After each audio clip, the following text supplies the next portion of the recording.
우리나라 드라마, 영화 또는 K-팝 등의 한류 소식, 손흥민, 김민재, 이강인 선수 등의 자랑스러운 선수들 소식, 이런 문화와 스포츠 소식을 여러분들께 전할 때면 기분이 참 좋습니다. 잠시나마 지금의 이 고통들을 덜어낼 수 있기 때문이죠. 하지만 바이스톰이 실제로 모아둔 소식들 중에는 우리나라의 외교, 안보, 경제의 현실적 위협들과 관련한 소식들이 더 많습니다. 우리나라의 소프트 파워는 여전히 최강이지만 그 외적인 부분에서는 참혹하기가 이를 데 없는데요. 오늘 바이스톰의 이야기는 인기가 없는 콘텐츠, 조회수가 참혹할 콘텐츠임을 잘 알지만 잠시 분위기를 전환하여 해야 할 이야기를 하고 넘어가도록 하겠습니다. 우선 지금 우리나라는 상황이 많이 안 좋습니다. 외부적으로 가장 심각한 상황, 우리가 겪고 있는 많은 문제들, 그 중심에 서 있는 것은 다름 아닌 대한민국의 유일한 동맹국 미국이며, 이 미국이 절대로 놓을 수 없는 세계 패권, 이 패권 다툼의 핵심 갈등 사안인 미중 갈등이 있습니다. 이 문제가 얼마나 심각한지를 중국이나 러시아 등의 입을 빌려 이야기하면 바이스톰은 빨갱이 채널이 될 것이기에 하지 않겠습니다. 반대로 미국의 언론, 싱크탱크, 정부 등의 입장은 당연히 한국 잘한다 화이팅 이라는 내용들밖에 없기 때문에 전할 수 없습니다. 객관적 시각의 이야기를 전달해야 되는 것이죠. 그래서 준비한 국가들이 있습니다. 그 국가들은 바로 미국이라는 나라의 최우방 국가들인데요. 가장 먼저 독일입니다. 독일은 지금 미중 갈등 때문에 한국과 독일이 큰일 났다고 아우성인 상황입니다. 독일 매체 도이치빌레는 현재 한국과 독일은 같은 지정학적 딜레마를 안고 있다 전하고 있는데요. 우선 한국과 독일의 공통점에 대해 기사는 한국과 독일은 모두 중국과 긴밀한 경제관계를 맺고 있으며 안보를 미국에 의존하고 있는 상황인데, 현재 중국과 미국 사이의 긴장이 고조되면서 양국 모두에게 도전이 되고 있다는 것입니다. 독일과 한국은 8,000km가 넘는 지리적 거리에도 불구하고 공통의 가치와 이해를 공유하고 분단의 경험을 공유하여 양국 관계는 매우 가까우며, 이후 수십 년 동안 서독과 한국은 급속한 경제 성장과 민주화 과정을 목격했고, 이 성장은 제2차 세계대전 이후 등장한 국제 질서에 적지 않은 도움을 받았으며, 이후 서독은 통일이 되었지만 한반도는 오늘날까지 분단되어 있다 소개했는데요. 특히 올해는 한국과 독일이 수교 140주년을 맞은 것은 물론 수천 명의 한국인 광부와 간호사에게 임시 고용을 제공한 양측 간의 채용 계약이 60주년 되는 해이기도 하다면서 양국은 이런 역사 공유를 매우 중요시 여기는 관계라는 것입니다. 그래서 독일 외무부 대변인은 한국에 대해 한국은 독일의 중요한 파트너이자 국제사회에서 같은 생각을 가진 중요한 목소리이다 라고 말한 바 있을 정도인데, 지금 현재 이런 양국이 나란히 겪고 있는 문제가 바로 중국과 관련한 부분이라는 것입니다. 그래서 과거 양국 관계가 무역과 투자가 주를 이루었다면 이제는 점점 더 안보를 고려하는 쪽으로 추진되고 있으며, 양국 관계에서 안보 문제의 중요성이 커지는 요인은 바로 중국의 부상과 관련이 있다는 것인데요. 세계은행 자료에 따르면 독일 전체 수출의 약 8%가 중국 시장으로 향하고 있고, 한국의 경우는 이보다 더 큰 전체 수출액의 4분의 1에 달하는 중국 의존도를 가졌다는 기사는 중국이 한국과 독일 모두에게 상당한 경제적 영향력을 갖고 있다 설명했습니다. 그러면서 2017년 한국의 사드 배치 합의로 중국은 한국 기업들의 10년에 걸친 중국 시장 전략적 추진을 너덜너덜하게 만든 바 있었고, 이 사건은 한국과 독일이 안보를 미국에 의존하면서 중국에 대한 경제적 의존도가 높아지는 것과 관련하여 직면한 취약성을 보여준 사례였다는 것인데요.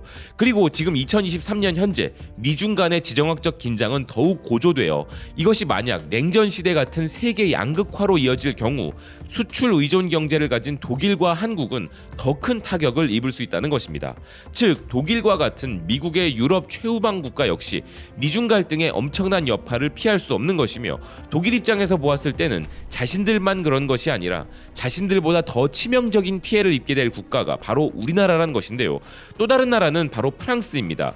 이미 아시겠지만 프랑스의 마크롱 대통령은 미국과 껄끄러워질 것을 예상하면서도 대놓고 시진핑과의 협력을 모색하면서 미중 갈등에서 휘둘리지 않겠다는 명확한 의지를 표명한 바 있는데요. 그렇지만 프랑스에 대해서는 잘 아시는 바대로 나토 국가이기는 하지만 애초에 미국이 하자는 대로 잠자코 따라주는 국가가 아니기 때문에 그럴 수 있다 치겠습니다. 하지만 미국에게 있어 세계에서 가장 우방이라 할 수 있는 국가, 미국이라는 국가의 뿌리라고 할 수 있는 영국에서 나오는 이야기 역시 이와 크게 다르지 않다면, 이건 객관적으로 우리나라가 지금 얼마나 심각한지를 바라볼 수 있는 기준이 될 수 있을 것 같은데요. 영국의 정치 문화 월간지 더 크리티크에 실린 국제 저널리스트 미셸 블라트의 칼럼을 보면 필자는 아시안 나토라고 하는 미국의 외교 정책은 좋지 않다면서 미국의 국익에 대한 광대한 시각은 불안정한 토대 위에 세워져 있고 이는 현실과 동떨어져 있다 주장하고 있습니다. 그러면서 미국에서 나오는 신냉전과 아시아 나토의 필요성에 대한 과장된 이야기는 의회와 관료들이 정책을 형성하는 데 사용하는 지배적인 틀이 되었다는 것인데요. 미국의 싱크탱크인 헤리티지 재단의 중국에 대한 신냉전 보고서를 인용하는 필자는 트럼프 행정부 시절부터 미국, 인도, 일본, 호주 4개국의 쿼드라는 안보 협의체를 비롯 아시안 나토 구상이 있었고 바이든 대통령 역시 용어가 다를 뿐 전략은 같다며 지금 중국에 이웃하고 있는 국가들을 모두 이 틀 안에 참여시키려 하고 있으며 그 대표적인 사례로 최근 한국과 일본 간의 관계를 이용하여 해당 지역 문제와 도전을 해결하고 북한의 핵을 훨씬 넘어서기 위한 3자 간 참여를 촉구하고 있다는 것입니다. 그러면서 필자는 미국의 이런 양자 및 3자 관계 등 광범위한 연결 시도는 어리석은 일이며 이는 불안정과 미국 동맹국들의 균열을 초래할 뿐이라 주장했는데요. 지금 미국은 아시아 나토와 같은 단일 그룹이 아니라 쿼드와 미국, 영국, 호주의 인도태평양 안보 전략인 오커스, 한미일 3자 관계 등을 포함하는 여러 가지 구상을 가지고 있는데 이 모든 것들은 결국 중국이 미국의 패권에 도전하는 것을 방지하기 위함이라는 필자는 쿼드와 오커스에 묶여있는 호주의 전직 총리들로부터도 미국의 정치 지도부가 패권을 유지하기 위해 취하고 있는 이런 부분에 대하여 많은 비판의 목소리가 나오고 있다는 것입니다. 아울러 한국과 일본 간의 거래가 이렇게 여러 국가들을 연결하려는 미국의 노력이 드러난 또 한 가지 예라는 필자는 표면상으로는 한국인 강제징용 피해자들에 대한 문제를 양국뿐 아니라 전 세계 자유와 평화, 번영을 수호하기 위한 3국 협력을 향한 발걸음으로 규정했지만 이것이 미국이 한국과 일본을 미국 주도의 신냉전 연합으로 끌어들이려는 합의의 근거라면 오래가지 못할 것이라 이야기했는데요. 그 이유는 한국인의 35%만이 이 합의를 지지하고 있을 뿐이고 2015년에도 이와 유사한 위안부 문제에 대해 거래가 있었지만 발표 직후 결렬되어 현재 교착 상태라는 것입니다.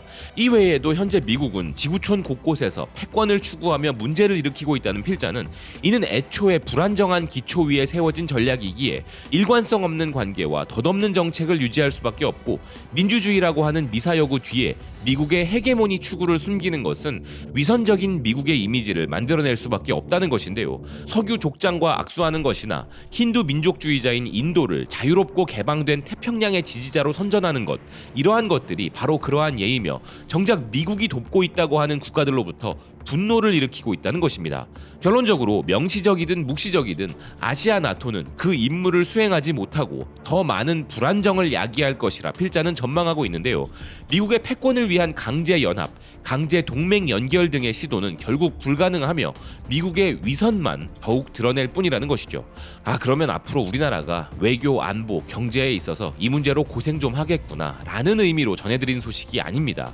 아시는 바대로 지금 이 순간 우리나라 경제는 바로 이 문제로 초전박살이 나고 있고 가치 외교의 강조 속에 실리 외교는 전무해졌으며 안보는 그 어느 때보다 불안한 상황인데요.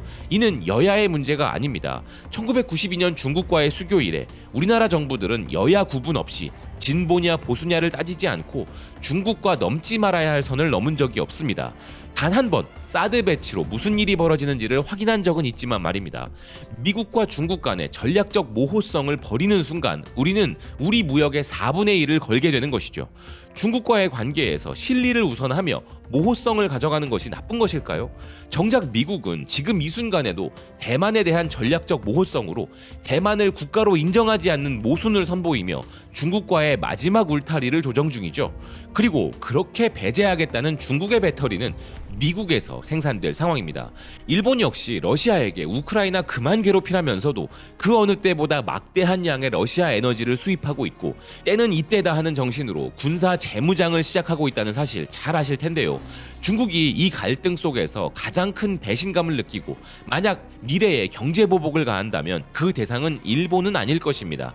애초에 미국의 편이었던 일본이라는 국가보다는 최소한의 미중 간의 마지막 울타리를 맡고 있었던 국가의 반중 미중 친미는 중국에게는 뼈아플 것이기 때문에 그 분노는 일본보다는 우리를 향할 가능성이 높은 것이죠. 우리는 중국을 싫어할 수 있습니다. 중국이 하는 다양한 행동들이 그렇기 때문입니다. 그렇지만 아마 중국의 경제 보복이 시작된다면 역대 최고치를 찍고 있는 우리의 반중 감정은 극에 달할 것이 뻔하고, 이를 가장 반길 국가들이 어디인지는 뻔히 보이는 부분인데요. 중국 놈들 없이도 먹고 산다고 말하고 나면 그 순간 속은 시원하지만 우리 경제, 안보, 특히나 중국과 거래하는 우리 기업들에게는 치명적일 것이기에 우리가 미중 갈등을 바라보는 시선에는 균형 감각이 절실한 시점이라는 생각입니다. 시청해주셔서 고맙습니다. 또 뵙겠습니다.